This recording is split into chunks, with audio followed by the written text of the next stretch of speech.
संगीता कालिया फिलहाल रेलवे में एसपी के तौर पर कार्यरत है।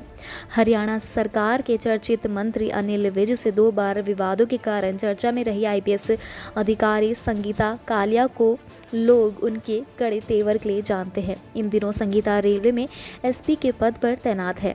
हरियाणा की महिला आईपीएस संगीता कालिया की कहानी बहुत दिलचस्प है। उनके पिता पुलिस विभाग में कारपेंटर थे। संगीता कालिया 6 नौकरियां छोड़कर आईपीएस बनी। एसपी पद पर रहते हुए 2 बार एक ही बीजेपी मंत्री से भिड़ी और इसके लिए उन्होंने सजा भी भुगती। संगीता कालिया भिवानी जिले के एक साधारण परिवार में जन्मी। कुछ अलग करने का सपना देखा और उसे पूरा भी किया। बहुत कम लोग ये जानते होंगे कि जिस पुलिस विभाग में उसके पिता कारपेंटर हुआ करते थे, उसी विभाग में बतौर एसपी उनकी पहली पोस्टिंग हुई थी। बता दें कि आईपीएस संगीता कालिया के पिता धर्मपाल फतेहाबाद पुलिस में कार्यरत थे और 2010 में वहां से रिटायर हुए। संगीता ने अपनी पढ़ाई भिवानी से की और 2005 में पहली बार यूपीएससी परीक्षा दी। 2009 में 30 प्रयास में परीक्षा पास की। संगीता कालिया के मुताबिक उन्हें पुलिस में आने की प्रेरणा उड़ान सीरियल देखकर और उनके पिता से मिली है। उनके पति विवेक कालिया भी हरियाणा में HCS है। संगीता कालिया वो शख्सियत है जो 6 नौकरियों के ऑफर को छोड़कर पुलिस विभाग में आई।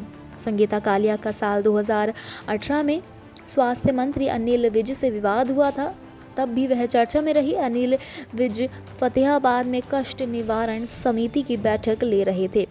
नशे की बिक्री संबंधित एक शिकायत पर विज ने संगीता कालिया से जवाब मांगा। तब संगीता कालिया ने जवाब दिया कि हमने शराब तस्करों पर साल में 2500 मामले दर्ज किए हैं। पुलिस किसी को गोली तो मार नहीं सकती। इस बात पर विज व संगीता कालिया के बीच कहासुनी हुई, जिसके बाद बैठक बीच में ही रोकनी पड़ी थी। एक बार फिर से वैसा ही मामला हुआ। मंत्री विज से भिड़ने के बाद संगीता कालिया रेवाड़ी से ट्रांसफ़र होकर पानीपत आई और अब पानीपत में फिर से उनका सामना मंत्री अनिल विज से हो गया। यही नहीं, वे फिर से मंत्री के गुस्से का शिकार हो गई। उन्होंने एसपी साहिबा की शिकायत सीएम खट्टर से कर दी। एसपी कालिया का 2.25 महीने के अंदर दोबारा से ट्रांसफ़र कर दिया गया।